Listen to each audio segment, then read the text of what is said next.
Welcome to the Exposer. So today, there will be another episode of Exposing Spac Nation PT. But from these episodes, we will start to now expose how Spac Nation are run like a cult. So in today's episode, we'll be covering a certain preaching from PT which also actually ties into giving. What we must understand that is the brainwashing has been a gradual process, and that includes something that PT holds dear to himself, something called Abib. We will be breaking this down. So Abib is from the Old Testament part of the Bible. It is a Jewish tradition from the month of March until April. To put it into context, for the ancient people of Israel, the first month of the year was the month of Abib, which roughly equates to our month of April. Speaking of Abib, God said, and I quote, "This month shall be unto you the beginnings of months. It shall be the first month of the year to you." Exodus 12, chapter 2. If you're wondering why God chose April as the beginning of the month for his chosen people, we'll learn the reason is in the next chapter. Moses said unto the people, "Remember this day, in which ye come out from Egypt." This day came out of the month Abib. Exodus 13, chapter 3, verse 4. God wanted his ancient people to remember that their birth as nation marked a new beginning for them, so he instructed them to observe this month as something special unto the Lord. This will be when farmers would plant barley into the fields, and it will be offered unto the Lord around about this time when Passover usually happens. It's a festival basically that Jews use to prepare all year round, so similar, PT would use this despite the fact that we're supposed to be Christians, and get us to prepare for Abib for a massive celebration like party on a Sunday, but also give our biggest seed.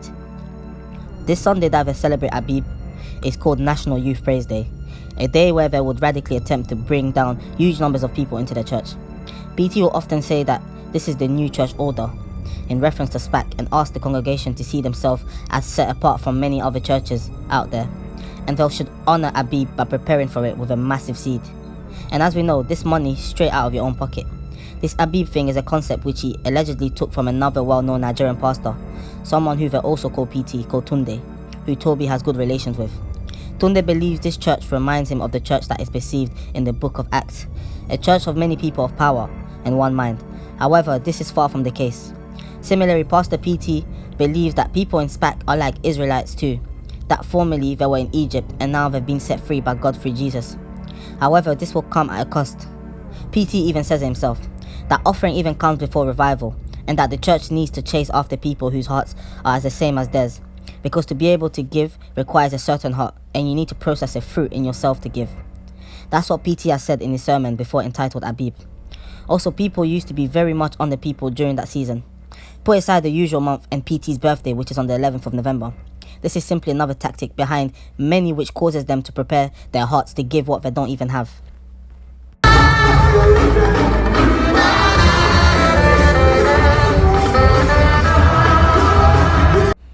So you can see from some of these screenshots how excited a lot of the Spac members look when it comes to Abib. It's been trained into the mind to believe that it's the most important month of the year in terms of giving. And you will see one of the screenshots is from Croydon Connect, one of the fellowships, basically saying that the seed will be carried by multiple people.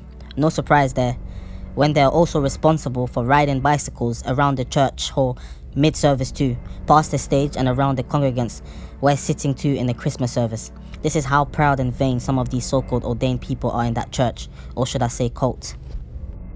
So this photo is quite an important one, because it is the badge that pastors like Henry and PT, for example, would be seen wearing. And clearly this girl who took this picture had interest in this too, because of her leaders at the time wearing this proudly around their necks.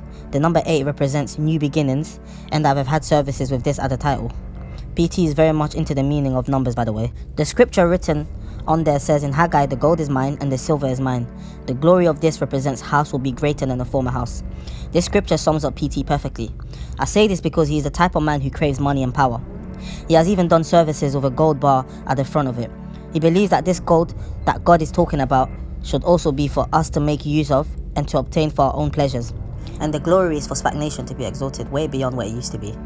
This is PT's dream, for this to blow up and be his own nation, hence the flags of mountains they wave around and the anthem that PT would make them sing.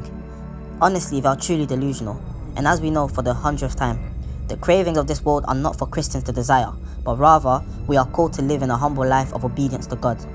and no offerings in the same way they give in his Old Testaments are applicable today, but rather we give under no compulsion, not making a massive ceremony about it, but rather than doing it privately in joy.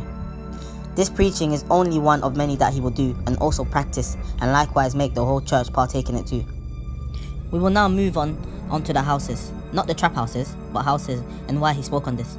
There's a reason why he would say publicly that he was based in Croydon, and that he had over 15 people living with him in a house of 9 bedrooms. Badly furnished, by the way.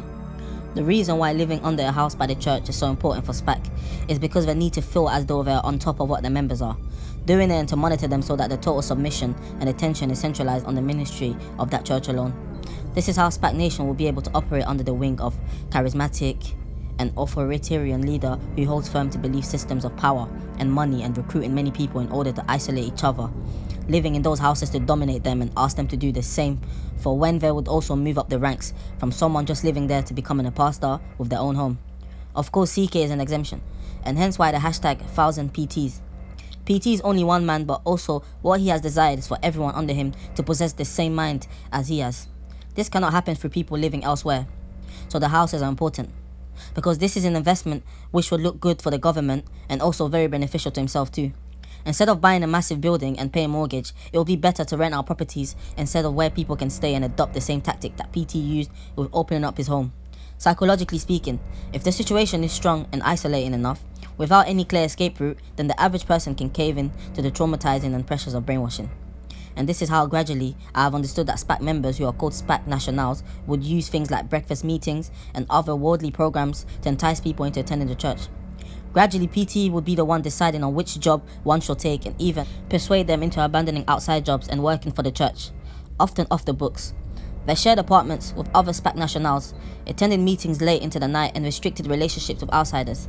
This is why the houses was such a smart idea but sinister move for him, to create another sense of family that we desire for ourselves away from the family unit which God created, but which PT will tell you has failed.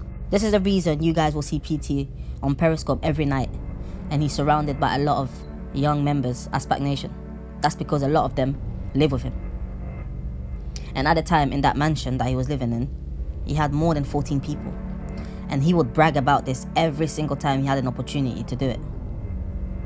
This, to me, suggests that it's a man who was out there looking for praise from the world. He wanted the world to fully see what Spac Nation were doing in terms of changing young people's life and housing them.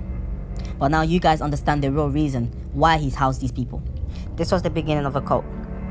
At that particular moment, I don't know if he intentionally knew that he was creating a cult, or if the idea of Spac becoming a cult is something that he later thought of.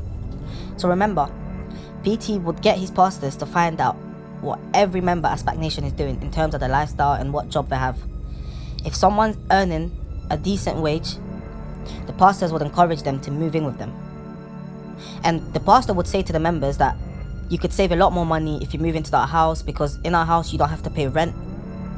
So this is how they persuade these people to move into the houses. Some of them. There's also the other people who obviously were criminals, ex-criminals, or just come out of gangs, who had a lot of influence. They would also move into the trap houses. So there was a mixture of people with good jobs moving to the trap houses and people who were gang members moving to the trap houses, because he knew both of them would find a way to make money. But in their minds, they felt like PT was giving them an opportunity. So in that trap house, once you move in, they will be nice to you. They will look after you. But there was a plan behind it, because they knew while you're under the guidance, they will be able to persuade you into giving ridiculous amount of money. That's where you will officially be part of the cult. Because people who hang around PT naturally want to be like PT, because everyone around him idolizes him. So members that live with him especially, you can only understand the level of brainwashing going behind it. They have a man there who's showing them this lifestyle that he's living. PT would even bring some of the members that move in his house to come to meetings with him, so these guys will feel an importance. But at the end of the month, when it's giving season, these people naturally will end up giving everything they have. And this is where PT was strategic in his plan with moving people into his house. So his rent could be, for example, in the excess of £5,000 to £6,000. But the leaders living under him could raise more than 20k a month, which means that his rent is paid off and the remaining of the money goes straight into his pocket. So the actual plan is, they were the one that was supporting him, not him supporting them. But they didn't know this. Because PT already looked like a guy that was doing well for himself. So he would act like he didn't need money from anybody. And asking for money and offering would never come directly from his mouth. It would come from other leaders. So now you guys can see and understand how he created his cult. So you guys now understand what Abib is, and how he's used the Bible to confuse his members into give ridiculous amount of money during the Abib season.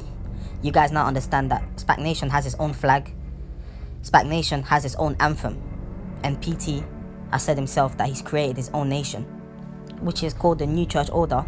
And the most important part of this cult is the fact that he started to bring members to live with him.